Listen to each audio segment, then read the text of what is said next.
Yes, we are live once again. This is Sam, your pop archivist, and I have today a special guest, very special. He is a writer and creator and voice actor, Mr. David K. Barnes. Thank you for joining me, David. Hello. Hello. Fine. Thank you for inviting me. Hello. Hope you're very well. I hope Uh, everyone watching is very well. yeah, how are y'all doing? Tell us in the comments how you're doing. I'm sure we'll get back to you one day. So David, the reason you are here is because I asked you, first of all, and secondly, you wrote a spectacular show, or you are one of the writers, but are the creator of Wooden Overcoats. And if you wouldn't mind, could you tell people who maybe don't know what Wooden Overcoats is? Yeah, Wooden Overcoats is a podcast sitcom about two rival funeral directors on a Channel island called Piffling. Rudyard Funn runs a funeral home with his sister Antigone Funn, and they are the only funeral home on the island, and they're not very good at their jobs, but they get all the work by default until a glamorous rival, Eric Chapman, moves in across the square, is a much better funeral director, gets all of the funeral work, becomes the central hub of all of the social engagements on the island, and the series follows the rivalry between them over 4 seasons, which we wrapped up earlier this year. And it was, I don't mind saying that it was a very good finale, a very satisfying one. It's hard to do a finale. I mean, you should probably, you would know that, right? I know now. Yeah, it turns out. Finales are rough, man. For anything that goes longer. I mean, I think with a first season for a lot of shows, it's kind of like, you don't know if you're going to keep going, you know, especially with like network television or I know with the BBC, it works a little differently, but roughly kind of the same. Like you don't know if it's going to progress beyond the first season. No, we did. Every season of Overcoats ended with an episode we felt could be a vaguely satisfying ending if that is as far as we got. And then season 4 ended with the episode which was very definitively made to be, this is the end of the series. We're going to try to do everything. I think we've sorted out all the plot elements. I think it's been sorted, but I'm sure there are characters we should have done more with. So if there are, people can leave that in the comments as to what it is we missed. Please tell David things he didn't get to that you really wish he had explored more. I mean, there's probably some Agatha Doyle mystery we didn't quite get to. Oh, there were so many Agatha Doyle mysteries we didn't do. I've got them written down somewhere. We just didn't get around to them. Spinoff show, Agatha Doyle mysteries, and Rudyard can show up every once in a while. It's one of those shows where I think I told you this one time. It reminds me of some of those great sitcom rivalry shows, kind of like with Seinfeld, where you have like the way that Rudyard says Chapman is just kind of up there with Seinfeld, with the professor from Futurama when he says Wernstrom, going to the angry dome. If only Rudyard had an angry dome, he would have gotten so much of that pent-up rage out. But it's such a what I love about your writing specifically, and this is the gushy part, just letting you know so you can accept praise, you know, and then we'll move on to the more critical aspects of it. What I enjoy about the writing is that you and your team are so good at finding, like, having that humor, but also the pathos of a lot of this, because you're basically, it's a show about death, like a very death positive show. And so finding that balance between like, oh, look at this wacky hijinks over here, but then also a man has died. This is a show which quite early on, we're trying to find out what the line is between a sort of very dark surrealism and a sort of character-led humor. I always lean more towards the latter anyway. But even in that first season, I had a rule to the writers, which was that Rudyard can never win. Every episode must end with a failure, and then we go back to the drawing board afterwards. But as it went on, we came up with more reasons for them to actually succeed. And I think it became a series which I think ended up being very warm and positive for a show that was meant to be about rivalry and death. And in season 1 was a method of me trying to exercise a lot of jealousies and envies and look at this thing that was dominating my life at the time. It's ended up being a show about found family and friendship, and and that sort of thing. And I was very happy that it just sort of happened that way, and the characters lent themselves to it. And that Piffling is such a warm island where almost everyone actually sort of gets on with each other, and everyone just wants to have a nice time. And it's just that stick in the mud protagonist who doesn't want to have a nice time. How dare he? Yeah. But then, of course, and which is the subject of this, I know, through archival work, ends up having a very important role in the center of the community, which gives them great esteem again. Exactly. Yeah. And I mean, yeah, we will eventually get to that. It is one of the things about Rudyard that that I love most about him. I love prickly characters. I love, I mean, there's always so much more to do with them because they're prickly, but why are they prickly? How can you progress prickliness? How can you achieve, a balance in life and work? I don't know. I think we're all working on that one still. But with Rudyard especially, like, he's a hard character to like. I mean, you have to very much be on board with not only the writing, but also with Felix Trench's performance of him, which is spectacular, in order to sympathize with him on some level. I mean, you always want to strangle Rudyard for whatever reason. Certainly, I'm sure that there was an episode where someone did strangle him. I feel like Antigone has done that at some point. Oh, yes, several times. Especially in childhood, she's just like, I want to. I think we always like characters who act in a way that we're not able to. And in day-to-day life, we obviously need to be polite, we need to be friendly, we don't like confrontation. I hate confrontation. So to have a character who doesn't care is obviously really sort of freeing. And then it's, how do you make that character likable? And it's, I think, either you put them up against people who are clearly so far above them in the pecking order, either through their status or their ability or their finances, that we kind of root for the little guy anyway. But then as the series went on, it was, which characters do you sometimes pair them off with? And I think one reason that Rudyard, especially as it goes on, and particularly season 4, has a lot of episodes with and scenes with Georgie.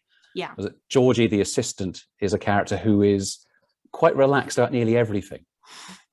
So when they do get angry, we know, that really matters. That's a line that's been crossed. And so if Roger does something silly or outrageous and Georgie doesn't react, we go, oh no, it's safe. We're okay with that. If Rudyard does something and Georgie gets angry, we know, okay, Rudyard is crossed that moral event horizon. We're not behind this. And that was a very useful kind of mechanism as the series progressed to tell us when he was fine and when he wasn't. It's an effective tool, because with Antigone, it's the sibling relationship where they're always going to be kind of disapproving of each other, no matter what. And Rudyard is a character who basically lacks a filter. He just goes into any situation. I think the one where Georgie and her, I mean, spoilers for all of Wooden Overcoats, but season 4 specifically. Broadly speaking, spoilers, what are you even here for? When Georgie and her girlfriend are arguing with over the radio incident. And Rudyard has to go and apologize for what he did. Just him struggling to even lie about what he's apologizing for is it's like, it's one of those things where you almost wish you were in the room to watch, because I feel like because all of your actors are in the room when they're recording. They are. So I can't imagine what Felix was doing with his body, but it almost sounds like he's uncomfortable while saying the lines. It was great to have all the actors in the room. It's why it took why season 4 was delayed for 2 years. Is we investigated recording it remotely, and I'm sure we could have made a good show out of it, but there is something to having the actors all in the room together, especially on a comedy, and especially quite a fast-paced comedy where there's a lot of overlap and energy. Having them together made a big difference. And so if you've got Felix, if Rudyard's going off on something or sort of yelling at somebody, and he often storms around the room, and the actors do walk around the room and the mic picks them up as they move. And then you can have, like, Beth as Antigone will be in one place and will then very silently move to the other side of the mic, so she can pop up, go hello, and scare whoever's in the middle. And it is a lot of fun. All the actors really worked off each other really, really well as well. When we got to the end of the show and we did the very final scene of the final episode, which was the last we did, and then of course they all hugged each other and cried and everything afterwards, because they've been a unit for all these years.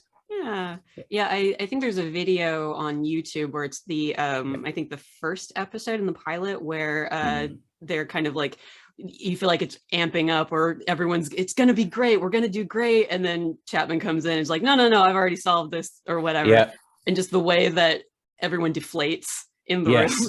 room. So yeah, there's a lot of that. Yeah, a lot of physical acting that goes into making the show, which is a lot of fun, because I always got to watch it, just sit there silently watching it all. And you're yeah, just like, yes, my vision. more hitting each other, more jumping on each other. Please just slap each other around. It's for the audio. Violence. Yeah. They won't know. It's fine. No. They don't know you actually slapped. They just think it's Foley. It's fine.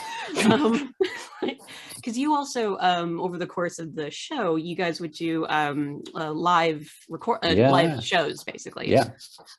Which I love, because I don't know if you're aware of the Thrilling Adventure Hour podcast. Yeah. So you and the Thrilling Adventure Hour, I feel like, in terms of like very much comedy wise, doing shows that are very much in the style of the old time radio show. And I adore that, because podcasts are the predecessor of radio in a lot of ways. And for you guys to just kind of capitalize on that and to do those types of shows where the cast is all there, I imagine there's a Foley artist, or are you just reading the directions and sound? Oh, when we did the live shows, and particularly when we were doing the most recent ones that we could stream at last and do them around the world, all the sound effects were played in by either Angie or John, our producers. So all the sound effects we could do.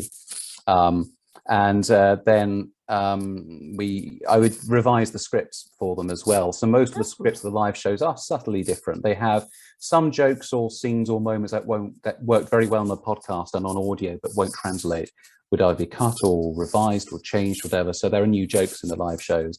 And as they went on, we tried to add more physical comedy as well, particularly in the last run, where if somebody had to get attacked, would fall to the ground, or if there's any physical business that we can do, or Antigone pops up somewhere, So we did a lot of that as well.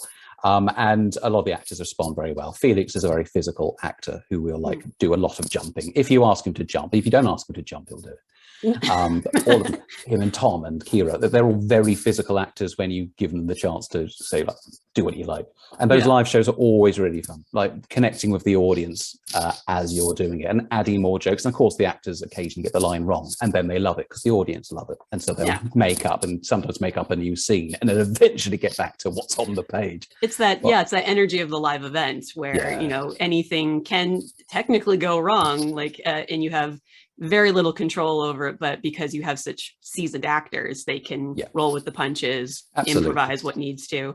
So that's great that you would revise the scripts too. Even. And I think I saw a recording of Tom Crowley throwing a paper ball at Beth. I think it was the episode where they're back in their school days. School one. Just loving him missing and picking it up and throwing it. Every rehearsal got it bang on. It was fine. The actual performance just misses, and then it's fine because the audience go, "Oh, great! I know what was meant to happen. It's gone wrong. We prefer that." runs about. I love it when things are wrong. It's great. Jumps off the stage, jumps on. Yeah. It's those shows we've been doing those since 2015, and we've developed them over time and expanded them and etc. It was great to do them to stream them, to finally be able to do something like that as well, and particularly season 4, which is obviously our longest season and probably our most sort of linked together season. Even one of our American-based actors, Gabriel Urbina, he was in London at the time. He flew in and watched the show, and so people get to meet him on that particular show. We sadly don't have the resources to fly out all our writers from America, but should they be in London at the time? You don't have any of that sweet podcast money that's just raking it all in? Not. Sadly not. It's unfortunate. It just seems like you would be rolling in it at this point. We had expected to be billionaires by now. It hasn't happened. I feel like your plan might have some flaws in it then, maybe. I'll have to see your 5-year business empire. No. Make a really funny show, ? Be rich. There we are. Yeah. That seems real solid to me. I don't know what's happening here. There's a loss in the translation. But let's talk about season 4. Before we do that, we'll talk about the end of season 3, because that is when the good Reverend and the mayor who after wedding, Yes. they're just an adorable couple. Like, Yes. like there's something about older gentlemen, gay couples where it's just kind of like, guys, you are so adorable.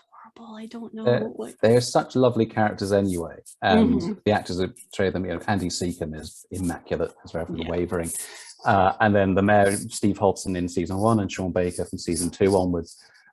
They've just always been such wonderful actors who've given their all to those parts, and yeah, they're sweet in any given scene, but put them together and it's a sweetness overload. It's just, they're just like your two grandpas who you're just kind of like, I want to hug you. Like, I don't know you, but I want to hug you. I know that's creepy, but I want to hug you. It is impossiple not to root for those characters, those actors playing those characters.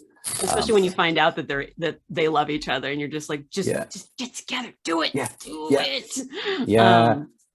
And yeah, so at the end of season 3, they come up to Rudyard and ask him to be the village archivist. Yes. And what was the reasoning behind that? What made you go, oh, let's make Rudyard the archivist for Piffling Vale? It's because I don't think any of this is something I've ever talked about anywhere else. The original arc for season 4 was very different. Indeed, the ending of season 4 was very different, and had an entirely different plot line worked out, which in the end I abandoned. But having Rudyard as an archivist, it was really simply that I had a particular storyline I wanted to do. It would involve somebody discovering something. And I thought, I need a character to do that. It may as well be our protagonist. It will be something new. And what if it's Rudyard who ends up discovering this thing, which kickstarts the rest of season 4? And so back in 2017, when I wrote season 3, that was this idea. I thought, well, I don't know if I'll do that yet, and I'll seed it in. And also there's a sense of progress of he's been given a role slightly more towards the center of Piffling. And that's nice. And it feels that's something tangible that he's managed to sort of win at the end of helping Eric with a best man speech and sort of getting along with people. It's nice to give him something you can go, oh, you're really great. You know what you could do? Here's a job for us that you could do. So it just felt really, really nice. But it was there just to give us a particular plot line, which we then abandoned, which I can certainly go into. And then once we came to season 4, and I realized I didn't want to do that plot anymore, I thought, right, I've now got this man as a village archivist. What do I do with that? And how do I now feed that into the storyline I actually want to do now? Luckily, it worked out. Rudyard, as an archivist, ended up giving free rein to a lot of ideas and a lot of storylines in season 4, including the very ending, several times over. So it worked out. But season 4 that we made is not the season 4 I planned back when I was doing season 3. Okay, yeah, and you mentioned abandoned plans. So what was the story that you were going to tell before we get into the actual story that was told? The story I was going to go with was a sort of background to Eric and sort of a family past. And originally I had this idea that Rudyard would discover a photograph or an old film or something from maybe late 1800s, early 1900s, very, very flickery. And in it, it would show somebody who clearly, like Eric Chapman, on the island way before Eric could ever have been born. And we would eventually discover, of course, of a season of investigation, that this was a family member, an older generation, father or grandfather. And this was going to lead to an idea that actually the Chapmans have been on the island before. And the Chapmans and the Funns have been actually two warring families going back hundreds of years. And there's a permanent cycle where the Chapmans would do very well, then enter a period of decline. The Funns would enter, kick them off the island, and then they would enter a period of decline, and the Chapmans would come back. And this would go back and forth for hundreds of years. And so what we were listening to is only the latest iteration of this. And for whatever reason, the Funns or the Chapmans in the current present would never actually know about this, because their parents or whatever would have never wanted to discuss that because of the infamy of it or something or other. And that over the course of this, Eric and Roger would discover that they are just carrying on this long family feud and decide whether they should carry on with it or not. And that was the idea. And so it began with Rudyard finding this old thing. And I thought, well, if he's in an archive, that's a good place to find this document or photo or film. Then I just abandoned the idea. I thought it was a nice idea. It was a funny idea, quite a clever idea, but I couldn't see how it would motivate any storylines. I thought once you revealed this, what do you then do with it? And it was also, it just seemed to be a bit esoteric for me. I couldn't find the heart in it. I couldn't see how this, I couldn't see the emotional factors that would tie into this in the way that I did with the storyline we eventually followed. And also there are lots of things of plotting where I thought, oh, that's a bit, how did that, does that really, and the more I poked, the more it just fell apart. And it still left me with the issue of Eric's backstory of all the impossible things he's done. It felt like there were still going to be two sets of revelations, ones which were direct to Eric and one which was more about a past of his family or something. And that's just too much. That's too much backstory. That's too much.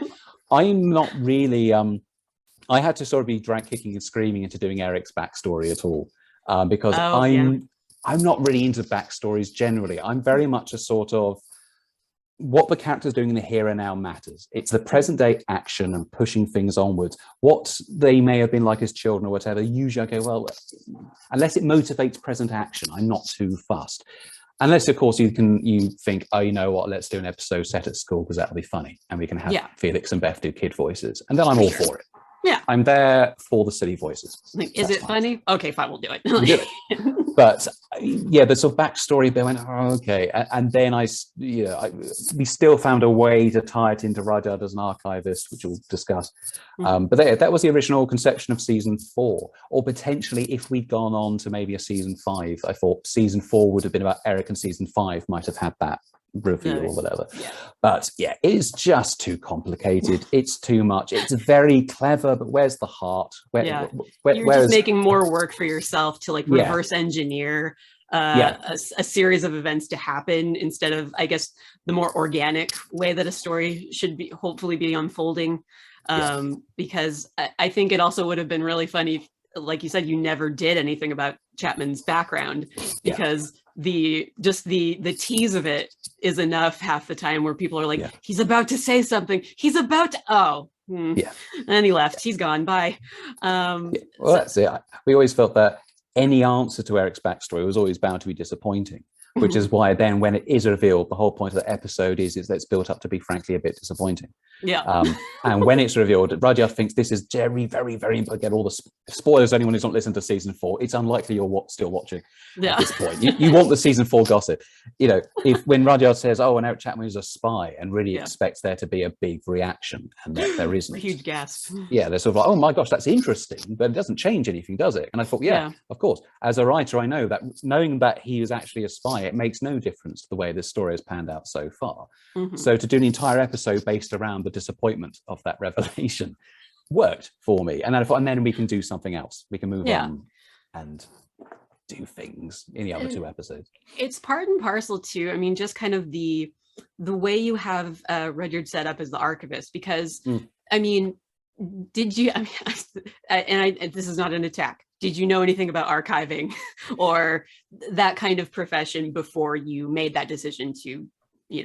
Only to a minimal extent. I've obviously had interest in things like in history and historical research, etc. The closest it came to actually archiving as such, or even tangentially related, is for a few years, actually, whilst I was writing seasons 2 and 3, I worked for a television company which owned or looked after the estates of several British comedians, deceased British comedians, Peter Cook and Dudley Moore amongst them.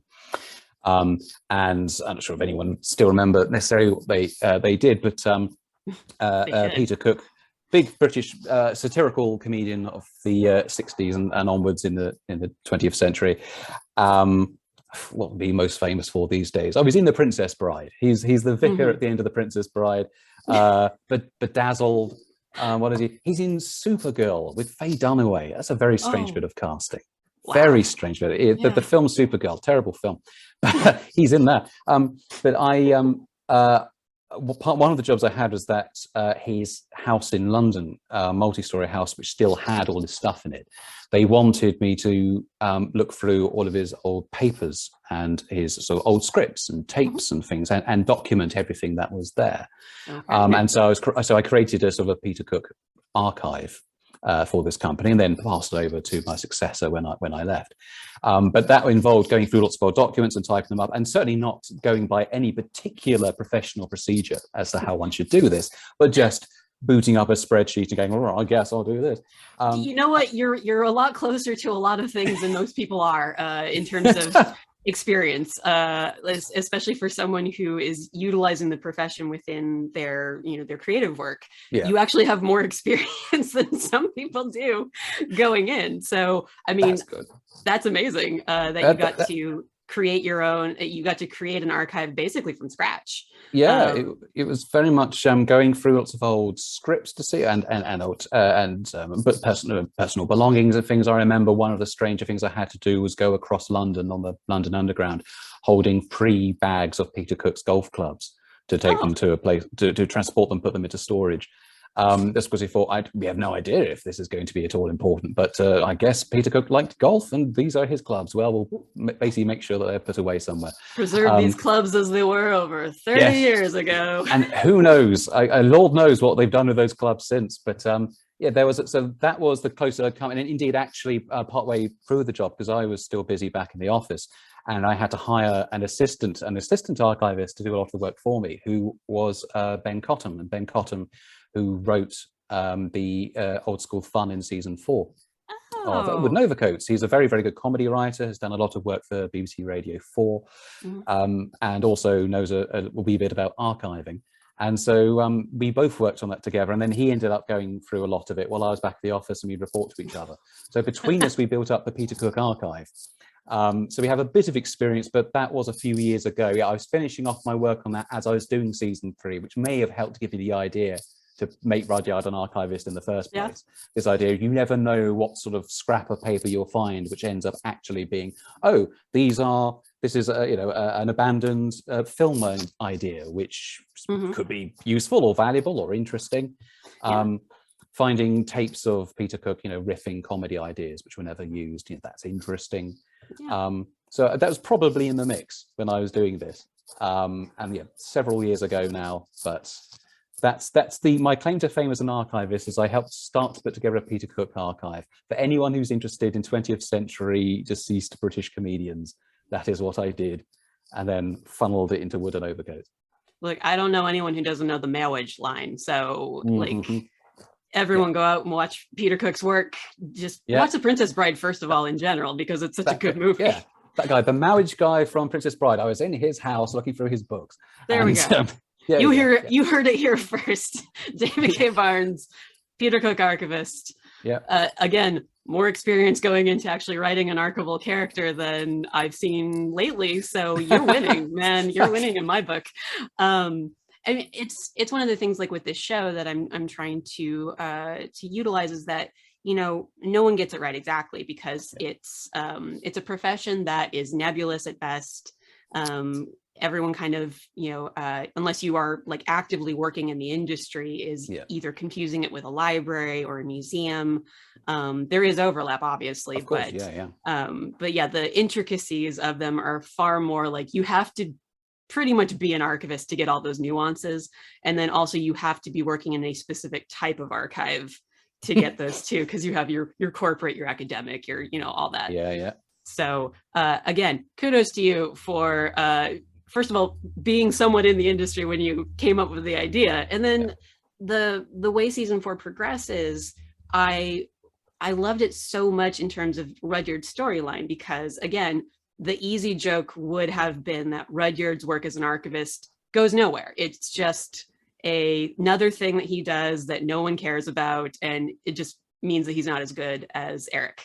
And it certainly seems like it's almost going that way. Like the prior to the finale, Rudyard's work is, it's an impetus behind several stories. The Dead Man's Chest, I think, is probably my favorite. The pirate one. Briefly ruled by pirates in 15 something. I feel like Sarah Shackett. doing us that script. Very much, yeah, love that. And we all love performing that as well. Yeah, I think it's in terms of season 4, but maybe in terms of the entire like series, it encapsulates, I feel like, Piffling Vale the most. Like it just brings out the best versions of those characters, just because you have Rudyard kicking and screaming, making compromises for work that he's accomplished and is trying to make sure it's all historically accurate, and, you know, correcting Sid Marlowe on the, you know, inaccuracies of the Jolly Roger and the galleons and whatnot. And then, like, we'll put your picture in the paper, like, okay, I'll make any compromise. Like, and then the entire village pillaging and plundering themselves. I feel like that encompasses Piffling Vale the best. Anything for a good time. You think, they're doing lots of pillaging and looting. There can't be that many buildings there. They must be pillaging their own houses, but they're just so involved and so engaged and excited. They just want to be a part of something. And I love, you know, the mayor is just like, oh, this will be great for the tourism board, and here, have money to do stuff with. And you know, it's one of the things with Piffling that I love too, is that the island itself, the makeup of it, like the population is so like you don't know how many people are on Piffling Vale. It's a village, so it's small, but so many people have died over the course. Oh yeah, absolutely ridiculous numbers. It's why season 1 we felt we need a background reason for why there are so many funerals, which was Marjorie, the secretary, has lost her head and started killing people just to try and get rid of the stress. And then, but it's the sort of thing where, having put it in there for one season, you realize there are some things that are connected to a series like this where you don't really need to give reasons. Like, the audience wants the show to carry on. And they will allow you the sort of freedom to go, I know none of this makes sense, but imagine it did. Here are some stories. Like, never put obstacles in the way of the audience having a good time. So like we attempted a reason to season 1. From then on, there are lots of funerals.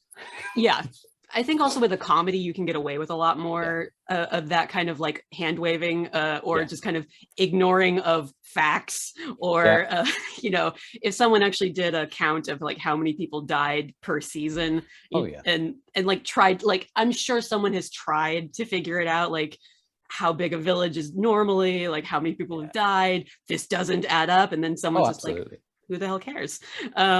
It's something. One thing I loved about Piffling Vale and the island of Piffling as a location was the rule very early on in season 1, where I said, Piffling it's a mile across and it's a mile in any given direction.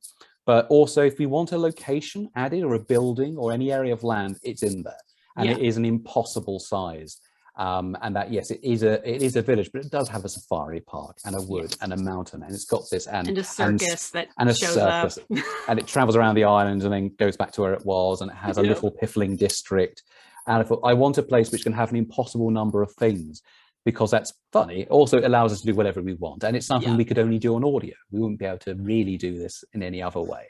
No, for sure. You mean you can't build a safari park in real life to do any of that? I don't understand. Apparently, it is impossible to have all the things that we put in Wooden Overcoats in the same place, which is a shame. Like the business model that we talked about, David, that would have accounted for. I've got no head for business. I'm the ideas. I'm the ideas person, not money. That's why you're the writer, I guess. Yeah, I think some people, when we were doing a scene, it's at some point in season 4, I think it was Beth who said, so there's a line here that, you know, Rudyard was pushed down a well, and it could have been any one of like 40 nuns or 30 nuns or something. Does that mean that they're in this supposedly tiny village, 30 people are nuns, in addition to your 40 clowns in season 2? Yes, absolutely. Yeah. And apparently there are like 60 people working for Marjorie or something on the council. Piffling Vale is essentially the TARDIS, but in island form. Absolutely. It is a transcendentally dimensional island that can do anything.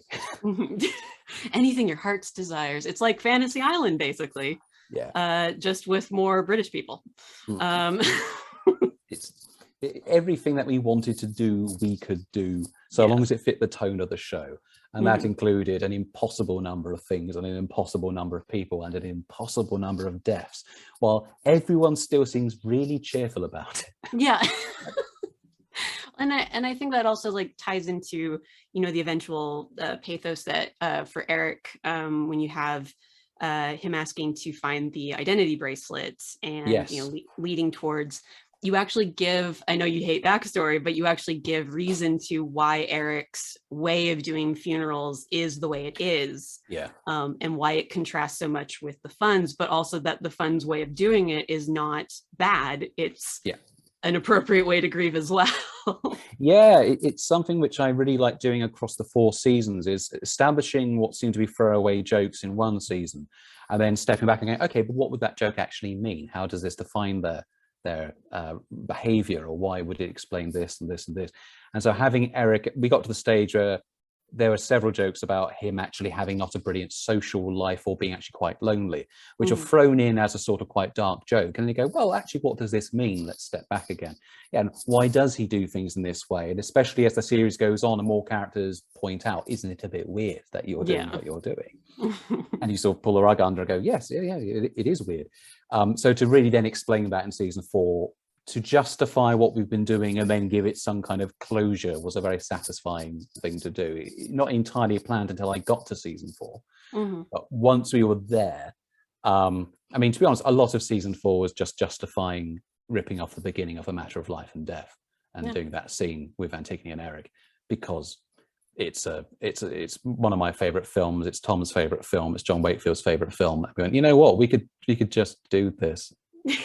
Let's have this wonderful scene with the pilot crashing and I'm your life and I'm leaving you and all of that.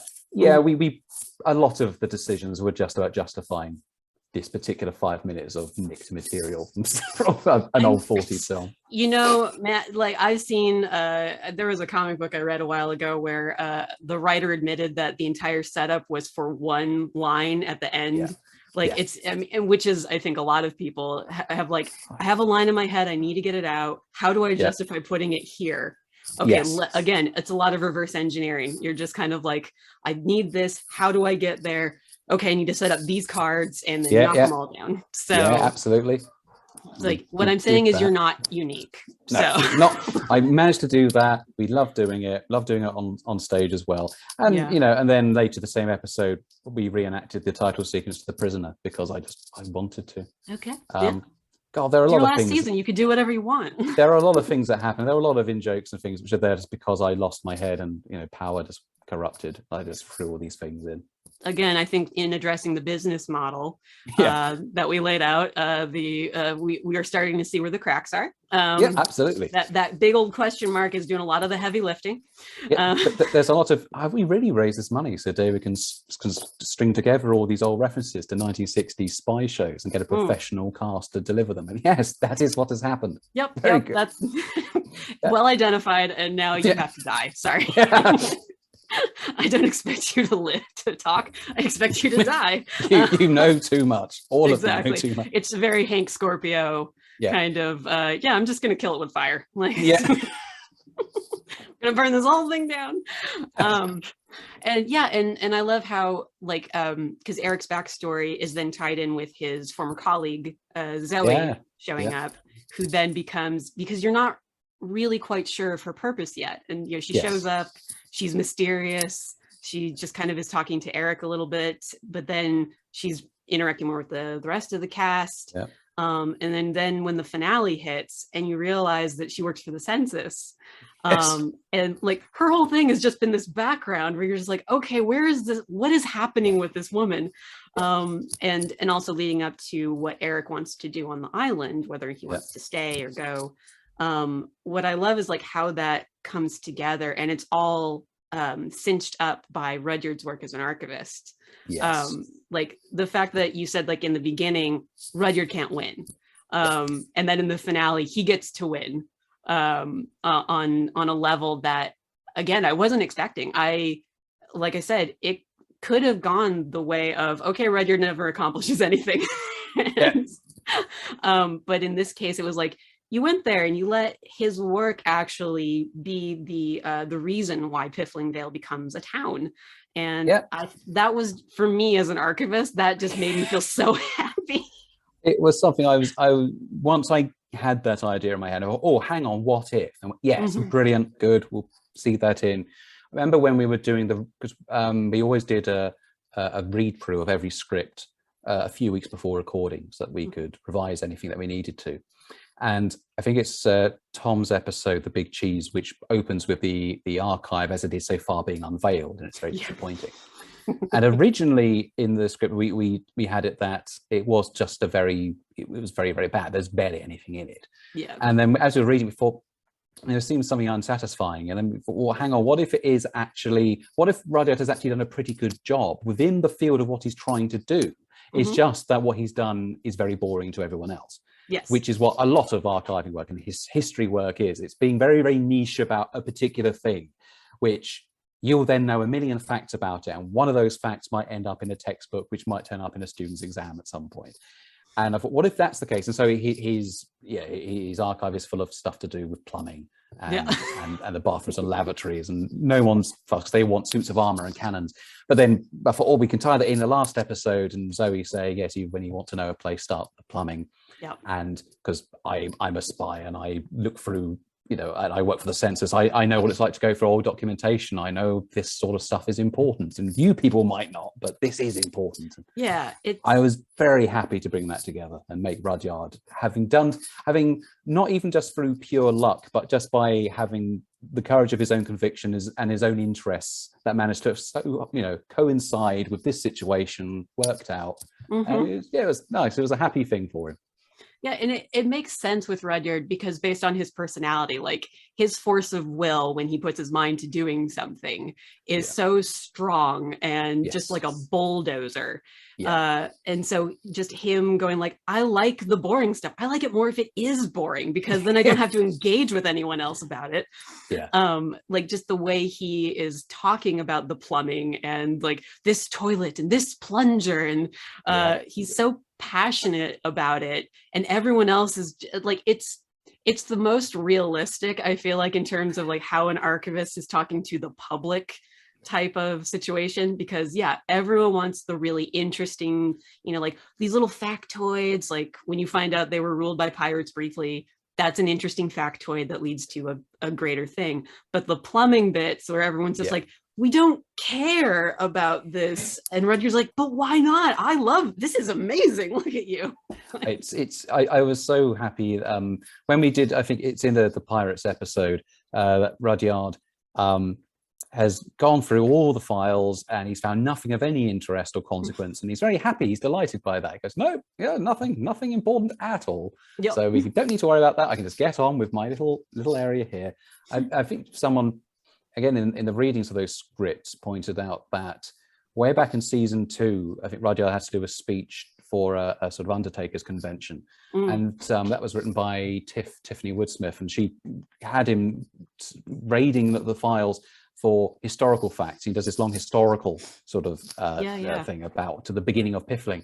And well, Rudyard has precedent for being very interested in old facts and history and old files and trying to tell people about this when they are not interested. But that's his thing. He enjoys it. I think Rudyard would do well at an archives conference. I think he would hate going to it. Oh, yeah. Absolutely. Like there's something almost in my mind where it's almost a performance art piece where Felix Trench just shows up at an archives convention and starts performing a monologue as Rudyard Funn to a group of just absolutely bewildered archivists who are just like, who is this guy and why? This man, he's amazing. We've got to see this archive. Is there an archive on? I didn't know there was an archive on Piffling Vale. A subject. I think archivists would be so delighted at a subject so niche they'd never heard of it, and therefore becomes the most interesting one. Yeah. I think Rudyard would be the sort of person at a convention that he would be so, he would hear about these other subjects that are very niche and think, oh, that flash commercialized subject. Yeah. He wouldn't respect anything that anyone might conceivably be interested in, because it would just be unless they invited him personally. Yeah. Then absolutely. Yeah. Then he'd lord it over everyone else, and Madeline would probably try to get a few book signings happening. Oh, absolutely. Yeah. Or she'd already be there. Oh, yeah. That's the point where he realizes, oh, Madeline's also an archivist. Madeline sits up on stage with a little mouse podium on the history of rodent literature in the Channel Islands.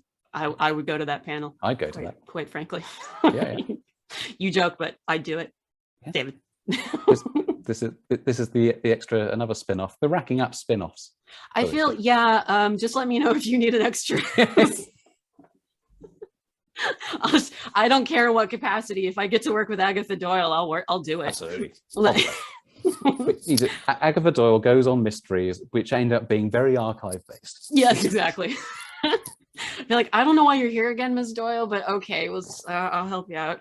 I do like the idea again of another spinoff of Antigone and the Reverend as the crime fighting. It sounds very Father Brown to me, which I don't know if that was what you were going for, but it's crime fighting vicar and mortician who also write a lot of erotic literature on the side. That's what we should have. I think that I remember another idea which we didn't use, which actually would have involved Antigone teaming up with Agatha Doyle to investigate an old family mystery, which again began with like a photograph. I think it was meant to be something to do with a photo of the Funn's parents, who were known to be not at all, well liked, but then who had taken the photograph because Antigone and Rudyard hadn't. And so there must have been another friend of theirs, and we don't know who that was.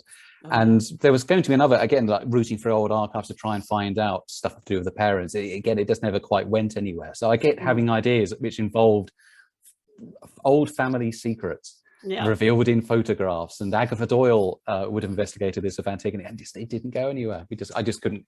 It didn't work, and in the end, I can't remember what we replaced it with. Possibly the I think that might have been season 3. We might have replaced it with the Tinker Tailor Soldier Spy parody. Again, there because I thought, what I'd like to do. Yeah, exactly. But you also, I think you also kind of go back to it with the in the Buff episode with Rudyard finding the nude photos. Oh no! Yes. Which I will say from experience, I've found nude photos in the archives. My internship was for the Museum of Flight in Seattle. And so one of the collections was for the World War I and World War II ace pilots, which the couple of the floors had the old planes from there. So you got to see like the old World War I, World War II planes, which were really cool. And so the collections, you're going through basically these pilots' personal effects, most of which were donated. And one of them had, it was a cartridge of slides, and you put it into a little hand holder, and in there, and it was just nude women. It's just like, why? Okay, first of all, why did someone put this in a box and donate it to the Museum of Flight? And second of all, why? I mean, this man was probably dead. I mean, in terms of the time period, but like, why you held on to it and then put it in a box and gave it to a museum? You've got to get something to while away those long flights into enemy territory. Whatever's going to get you through the war. What have you got? Oh, I've got my family to get back to. What about you? I've got these nude photographs. Yeah, look at these ladies that oh my God, man, those are brilliant. It was it was a pretty full cartridge, and I under the guise of diligence, I did look at all of them just to make sure. Did they all have to individually logged and described? No, we did not individually log that one. We, to some degree in archiving, which you probably know, you just kind of like go through the stuff and make quick notes about it. You don't go into a detailed description, but you do say like, yes, box of effects, brackets, nude. And especially with slides, because you have to be very careful with those. I used to work in like photography and negative development and all that. So you have to be very like delicate with that sometimes. But at the same time, you're like, how precious do we need to be with these? We can't identify the woman in any way, shape, or form. I mean, except for her shape and form. So it was just one of those things that they don't tell you about archiving, is the weird stuff that, not weird, but the unexpected things that you will come across. A lot of bug carcasses when Rudyard makes that comment about fax machines and spiders. That was very true to my life in many cases of going through warehouses with spider webs, cobwebs, roaches. And I have a huge fear of bugs. So that was... I'm an arachnophobe. I can deal with most bugs, but spiders totally out. Can't do it. It's not. if anywhere is too dusty, gone, no, I don't know if spiders have got this place. That's theirs. They clearly rule. Hail to our arachnid overlords. They can stay over there. There was, in my previous job, there was actually, I was looking through a box and it just had a cup of dirt. It was a sample. It was a cup of dirt and it had rejected written on the cup. Which I don't know. They kept a rejected sample of dirt in the archives. Yeah. I don't know why. We'll put the rejected dirt over there with the pornographic pictures and Yep. log it all under filth. Yeah, exactly. Exactly. So much of this emotionally compromised dirt now, which has a complex because someone decided to comment on its body or its personality. I don't know. Some designer was really like in their head about that one day. So it will have its chance to shine. Now it's been officially logged. Yeah, poor thing. But yeah, so it like in those episodes where we're kind of seeing what, Rudyard is finding in the archives, because his situation is very different than I feel like a lot of archivists, because he kind of has to be historian, archivist, librarian, museum curator, all at the same time. Yes. Which some archivists end up doing and others it's a very separate thing. Yeah. So watching him just be all of that all at once, but then finding like these little scraps is just kind of enjoyable for me. I think it's because it's against the island where lots of people end up having multiple jobs. I think I can't remember now. I remember actually Reverend Wavering is meant to technically be in charge of like the firefighting service and the Coast Guard or something like that. That comes up in an episode. There are lots of like people we never really see. Like I don't think we ever really see like anyone who works at the post. Really, there's a lot of obvious characters who should be in it. We have room for a Slovakian ring mistress, but we don't actually seem to have any postal workers. Well, you have one doctor for two hospitals, so your character, Dr. Edgware, which I did enjoy him so much just because of like how exhausted he was. That's very much writing from personal experience of just being very tired. Yes. Characters who end up having too much to do is something which I really like. I think one of my earliest, I used to write stage plays back in student theatre especially, and when I got to London, one of my earlier plays, there was one where in the second half, it was like a romantic comedy of lots of characters, and also side characters. They went to a restaurant and you saw the maitre d', and it turned out at one point that he was rushed off his feet because everyone else who worked at the restaurant was stuck on an island, was stuck on the Isle of Man. And he was trying to run the entire restaurant by himself as maitre d', so waiters, chef, everything. And he ended up, and he was trying to just keep this going and hope nobody would notice until eventually he ended up breaking down and confessing that there is no one else here. It is only me. So could you please make my, and I'm not sure why it just tickled me so much. But it's something I think I keep doing is like people who end up having to run a building by themselves. Because it's something which I don't know, have some affinity with. Poor Dr. Edgware, trying to get a nap. He just wanted to sleep a little bit.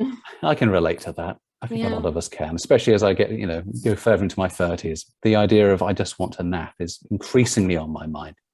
I wish I don't have the ability to nap. Like I have to be so exhausted, like probably to the point of Dr. Edgware to actually like even lay down, because my brain functions in a way where it's like, oh, we're up. Okay, we're up until like everything's done. Same. I will be tired. Today I've been quite tired. I haven't done as much work as I should have done. And I did think, okay, I'll go and have a nap. And I lay there for 10 minutes going, no, this isn't happening. No, I'm just going to be tired today. That is what's going to happen. This is how I'm going to function now. And I'm going to live with my choices. I have a 5-year-old nephew who will just run around. He's got so much energy, this kid, and I'll look at him and be like, I don't even understand you. And then when he crashes so hard. And it's like, I only wish I could get to that point where I'm just physically exhausted enough where I just conk out on my bed. Yeah, I think Dr. Edgware, in some ways, the situation not enviable, but that particular ability to just, when he needs to sleep, he sleeps. I wish I could do that. Yeah, even in the finale when they say they're going to get another doctor, he's just like, I'm so happy I could nap, and just falls over. Just takes a little rest right there. I did enjoy actually his relationship with Antigone. I thought that was an interesting pairing until you realize how it wouldn't work. I can't remember how that. I think it was just the idea of a weird kind of love triangle of Antigone, Edgware, and a parrot. I just thought it wouldn't be very funny if we had an episode where Antigone had a romantic rival and it was a parrot. And I thought, right, that's an episode. Don't know what's going to happen. And then I thought, oh, that means Edgware is in it. That means I'll be in it quite a bit. Okay, and I'm trying to work it out. But it was mainly for this. I think, like I was saying earlier, sometimes you'll write an entire story to justify a thing. It was the bit where Antigone gets a sort of anonymous phone call, and it's clearly a parrot, and it's issuing threats over the phone. She goes, "I know it's you. It's like I can tell because you're a parrot." That was it. That moment, and saying like, "Esther, is that you?" No, was the entire episode was built around that exchange. I love Henry. Yeah, Henry's my friend. Esther. Yeah. It's again, like it makes sense because that whole scene. I mean, it's hard to get me to laugh out loud at a lot of like it's just because you laugh to yourself and you're just like, yes, that's quite funny.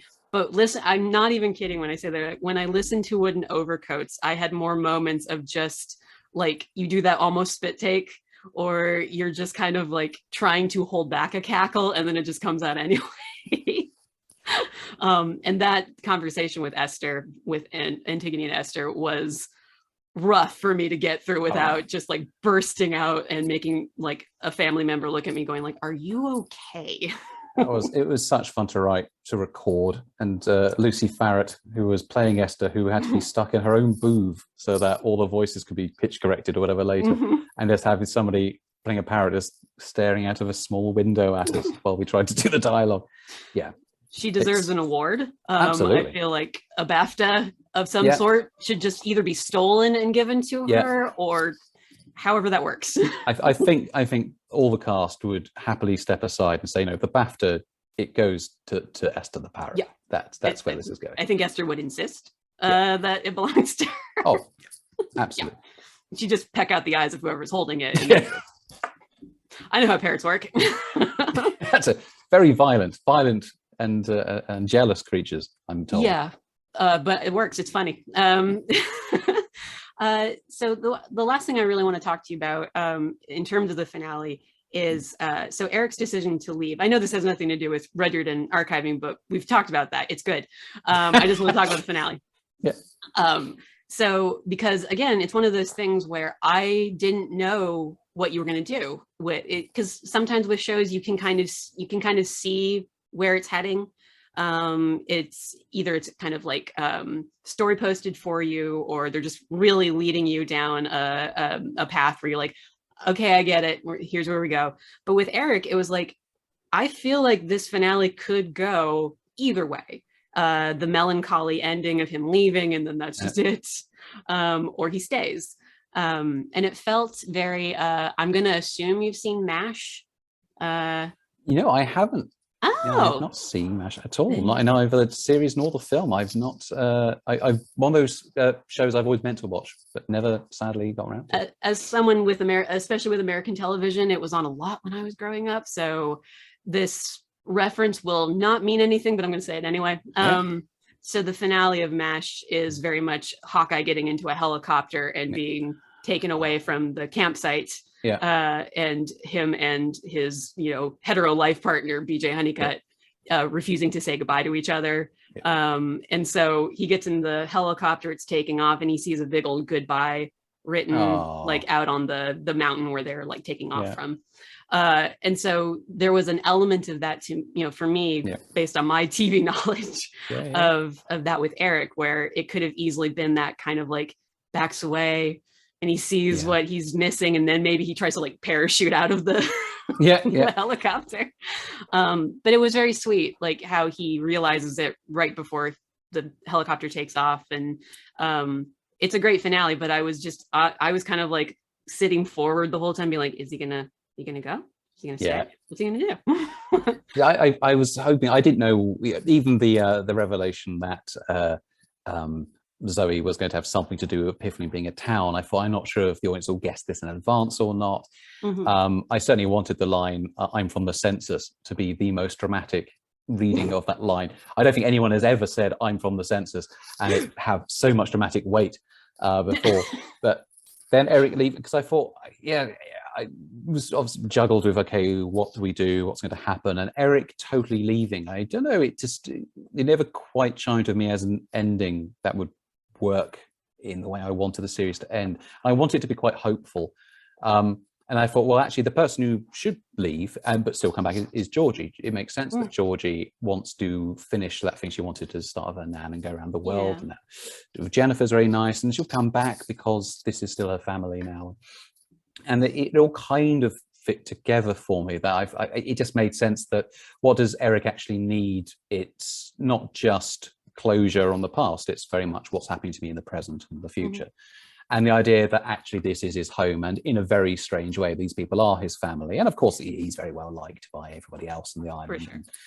But again, that sort of, I've always had this sort of view. I get on very well with my biological family, but I also feel when I went to university originally, I'm from an island myself, on very much the south coast of England, and I went to Edinburgh in Scotland, as quite far away, so that I would have to be by myself and meet friends and everything else. And I created like a family around me there. And I'm very much an idea of the found family of people that you end up meeting, you grow with, and it's very important. And that's, I only realized, to be honest, when Overcoats was finished, how I don't think there are that many family relationships, certainly not intergenerational family relationships in that show. We hear at the Funn's parents, we never meet them. We never meet anyone else who seems to be a parent, or any children and parents and everything. I don't think. There are children because we have the Scouts and we have the school, but it wasn't until I got to the end. You had the philosophy-driven hooligans. Yes, we've got the local village hoodlums are there and now working as cultural ambassadors. So there are certainly people of various ages, but we never actually see a family unit. And I just realized how, aside from the brother-sister dynamic, which I always think is a very funny dynamic to play with, because they can argue as much as you want them to, but you never have the feeling that they're going to end up having to break apart because exactly. They're two. That most of the family vibe we got from the show is from people who are not related, but Georgie feels as attached to the mayor, for instance, as she would to an actual biological relative because of the experiences they've had. And so Eric's staying behind and going, no, this is where I actually belong. And that's really cool. Just felt like a really good, natural way to end the show, and quite a life-affirming one, especially if Georgie's able to go away and come back. And it all made sense to me, and it allowed me to smuggle in other people are all there is again, of course, because we needed that line. Having done it in all the other seasons, I did think, okay, where's it going to pop up in this? I thought, you know what? I want it to be bellowed over the sound of helicopter rotors. That is the most dramatic reading that we can do. Yep. Tom said in advance, I don't need to know what happens in the finale yet, but do I get to say the line? I said, yes, you do. And he went, brilliant, fantastic. It's all I need to know. All right. And there's the philosophy of the show, given 4 different times across the show in different contexts and different meanings each time. I still don't entirely know what it means myself, but it feels like it means something, and that'll do. I think when it has no meaning, everyone can make some meaning. And I think that's the most important thing. And I absolutely agree with the found family aspect of Wooden Overcoats. I had a similar experience in college, graduate school, especially. Like, I have friends that I was in their weddings. I'm now a auntie to my niece, who is not biologically related to me, but she's mine. And so, like, having those relationships that I have a very good relationship with my biological family, but then having that kind of like outside found family where you're just like, oh, it can go beyond this. Like, your family is whatever you make it, or want it to be. And I adore that. And I'm so glad that that's part of Wooden Overcoats. I can't remember. I think Reverend Wavering says in maybe the season 3 finale, you can't choose your relatives, but you can choose your family. And I think that's something which, especially, say, like, I get on very well with family, but I do know people who have had rifts in their family owing to whatever reasons, and often to do personal choices in their lifestyle, and it's very sad. But the idea that your family has to be this, I think it's a shame. If you get on with your biological family, then brilliant, and of course one all hopes that we do. But if it doesn't, the idea that you therefore don't have a family anymore is but the idea is anathema to me. I do think if you can create your own family, that is a family. That is very important. if you've had those shared experiences, and if there is love and trust and compassion between those people, that is a family. Of course, that's a family. And Rudyard and Antigone and Georgie and Madeline the Mouse and Eric and the Reverend and Agatha Doyle and everyone, both, that is a family. It's a very weird one, but it works clearly somehow. Like I said, two grandfathers you want to hug. Yeah, and Agatha's like your great aunt that just you see occasionally, and I'll justify every relationship in Piffling Vale. They're all related in some way. Yeah. So. They're all there, and it's all an extended family of people, and they all get on and all look out for each other, and then they'll have a riot and they'll loot their own houses, because that's what they do. Yeah, pillaging and plundering themselves, because that's what you do in Piffling Vale for fun. Yeah, and that's it. That's a family day out. And then the parrot comes in and does something, and then it accuses you of stealing their lover. Yeah, yeah. I love it. Well, David, we're kind of at time, and thank you again so much for coming on and talking to me about Wooden Overcoats and Rudyard, and shout out to Felix Trench for a brilliant performance as Rudyard Funn, and everybody in the cast, quite frankly. I love them. I don't know them, but I love them nonetheless.